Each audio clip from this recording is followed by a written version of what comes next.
Students. तो exam की preparation करना है सीयूईटी की। तो सबसे पहले मैं कुछ टिप्स आपको देता हूं।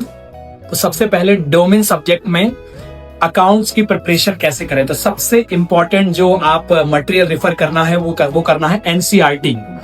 एनसीईआरटी पढ़ते समय एक बात का ध्यान रखना है कि उसमें थोड़ा थ्योरी को अपने को ज्यादा पढ़ना होगा, क्योंकि 12th क्लास में हमने बहुत सारे प्रैक्टिकल किए हैं पर थ्योरी नहीं पढ़ी है और एग्जाम में ज्यादातर थ्योरी आती है। और बिजनेस स्टडीज पढ़ते समय हमें ध्यान रखना है कीवर्ड्स को अंडरलाइन करते चलें। उसके लिए भी एनसीईआरटी रेफर करें और अपने जो नोट्स थे जो 12th में आपको प्रोवाइड किए गए थे वो नोट्स रेफर करें। साथ ही साथ एनसीईआरटी से सीधे क्वेश्चन एज इट इज आते हैं तो उसको थोड़ा सा आपको ध्यान से पढ़ना है। अब बात आती है इकोनॉमिक्स की, जो आपका थर्ड डोमेन सब्जेक्ट है।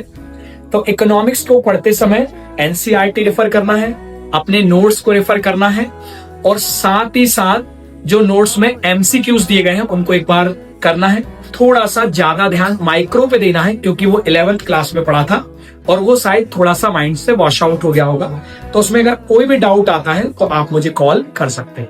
जनरल टेस्ट पढ़ते समय रीजनिंग और क्वांट की प्रैक्टिस करना है। जितने ज्यादा मॉक टेस्ट लगा सकते हैं उतने ज्यादा आपको मॉक टेस्ट लगाना है। खासकर जीके पढ़ते समय मॉक टेस्ट ज्यादा जरूरी है, क्योंकि मॉक टेस्ट से ही फैक्ट याद रहते हैं।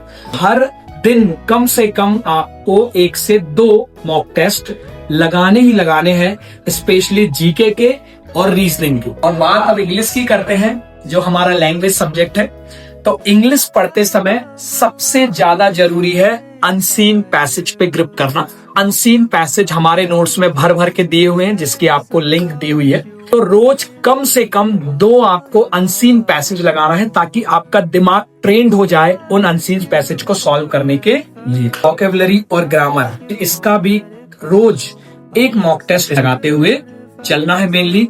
और मैं आपको बता रहा हूँ कि बहुत कम दिन रहे हैं और इन कम दिनों में हमें बेहतर तैयारी करना है।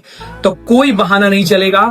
कम से कम 7 to 8 आवर्स की स्टडी रिक्वायर्ड है और हमें वो करना ही पड़ेगा। प्रिपरेशन करिए। Wish you all the best. Thank you.